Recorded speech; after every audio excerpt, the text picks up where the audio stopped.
Gamers are pretty used to their favorite female characters' body proportions completely being butchered or their outfits being censored in order to not appeal to the male gaze. And while we do still call it out, we don't usually get developers backtracking and apologizing and saying that they made a mistake. But that is exactly what is happening with Tekken right now, because Tekken 8 is updating the chest parameters of the various female characters that went viral a few weeks back during their swimsuit reveals.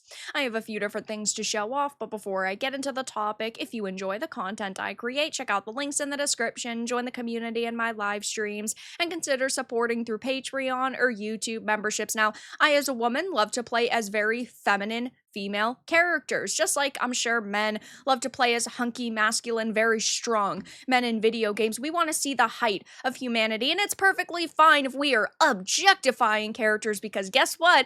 They're not real people, so we can look at them all we want. And when you are marketing something like a swimsuit or a very risque outfit, maybe it's like a very short skirt and you've got panty shots or there's lots of cleavage, right? We expect the characters to look very good, and that was not the case with the Tekken swimsuit reveal back at the beginning of August. These images went viral, and of course, for not very positive reasons. These are completely unedited, and they looked abysmal. Asuka specifically looked horrendous. I mean, we're talking the shoulders are lengthened and they're definitely buffed up. Her head looks extremely small compared to the rest of her body, and her arms are just absolutely massive, and they were wrecked for these images. I mean, this is just my one thread alone, and as you can see, there's tons of people saying, like, look at the size of her hands. They're trying to bring back Hulkmania, but in all the wrong ways with those thick man arms and shoulders.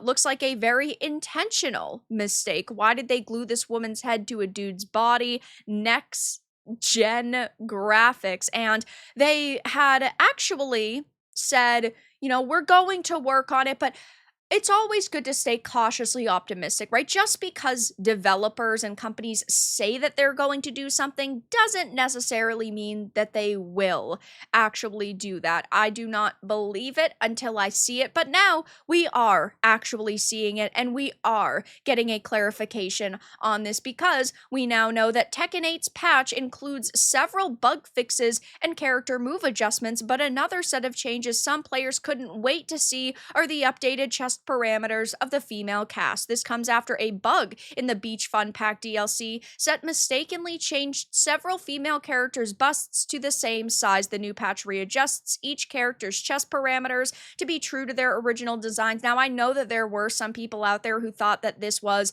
not a mistake, that this was the original design, and then basically they called it a mistake after these images blew up and they went viral on social media because they were damage controlling. So they said, oh, no, it's a mistake, we're going to fix it. And so they had their developers fix the body proportions. Either way, though, this is still a massive win, because when you are expected to download and update and buy new outfits and costumes for characters, right, you want them to look pretty. That's the reason why you're spending extra money, or you're taking the time to replace something and use these skins specifically. And with the proportions that they had previously, I mean, they looked very, very masculine. I know Harada had said adjustments have been made to correct an issue where identical chest parameters had been applied across certain characters, ensuring that the modifications now reflect the distinctive proportions of each individual character. He also said while the reference comparison GIFs may appear subtle due to the fixed viewing angles, the difference is far more pronounced when observed within the actual 3D in-game environment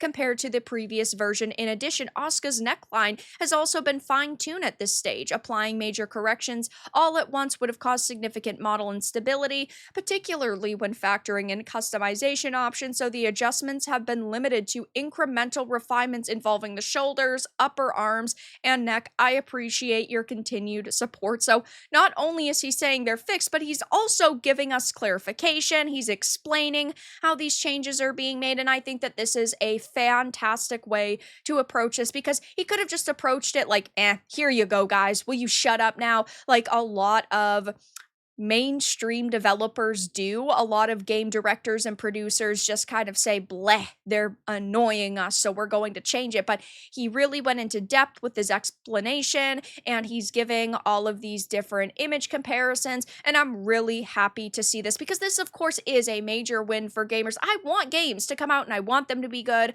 I want them to be exactly what people expect them to be. And unfortunately, sometimes, yes, situations do happen where bugs and glitches occur. I'm not going to sit here and get all conspiracy theorists like it was intentionally done, but they did listen to players and they did kind of revert the body proportions. And now the females actually look like females. Some of them have larger chests, some of them have smaller chests, some of them have like slightly different body proportions. And I love to see gamers getting this win. Now, when it comes to Tekken and Bandai Namco, you need to look at every single situation individually because sometimes the company makes really good moves, sometimes they make really bad moves, but this one is a major W in my opinion. Hell yeah, time to play Tekken again. People clapping, saying you're listening to the fans, this is great. I see, and then the Shrek gif, which of course I always think is absolutely hilarious. Yeah, this is all great, but please continue updating and balancing the game before Season 3. The game currently isn't in a good state and needs serious fixing. And of course, the gameplay itself is a major factor, and they do need to continue to update it and actually give players a playable experience. But I do think that it probably didn't take them a lot of time and effort to fix these female body proportions. So this small change turns into a big W for them. Bro buffed all of the boobs. I swear, if anyone is mad right now, then it's shaking your fist. Hey, it's 2025. People are still into butt proportions. There are a couple of people here saying basically it's just a patch for gooners, but hey, if gooners are the ones who are going to buy their game, they should be making their titles appeal to gooners. It's just that simple. An appreciated step in the right direction. I hope the improvement continues. Thank you, man. I appreciate the little things you do. Based Harada can't stop winning. Thank you for your hard work. Happy to see that you cared about the feedback. Thank you. And yeah, I do think that we need to give developers credit where credit is due. I know there are a lot of people who say, well, they've done other questionable things in the past, which I totally understand. But if we don't give a company room to change and we don't show them support when they change and they listen to us, then why would they ever change? And I'm not saying that the state of Tekken is perfect. I'm not saying that they've done everything that players want, from gameplay and balancing to costumes and outfits and added characters, but I do think that this is a really cool situation to see. Now, of course, I'll be keeping my eye on the situation to see if any other statements are made and they explain how this really happened, but this is a major win for Tekken fans, and it is great to see female characters being treated as females and them being feminine again instead of being masculinized. But that's all that I really had to discuss in this video. Let everyone know your thoughts in the comments below. If you enjoyed this, make sure to give it a like, and if you didn't, give it a dislike. I appreciate your support either way, but I'll talk to you all again in the next video really soon.